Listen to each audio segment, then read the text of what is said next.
अभी शुरू हो गया है फगुआ गीत हमारे घर पर और सामने से आ रहे हैं सभी लोग।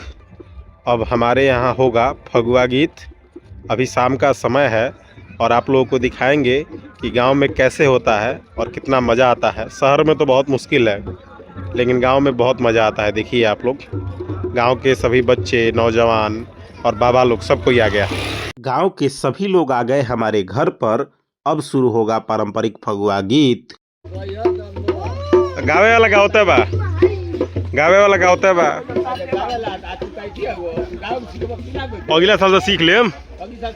हाँ।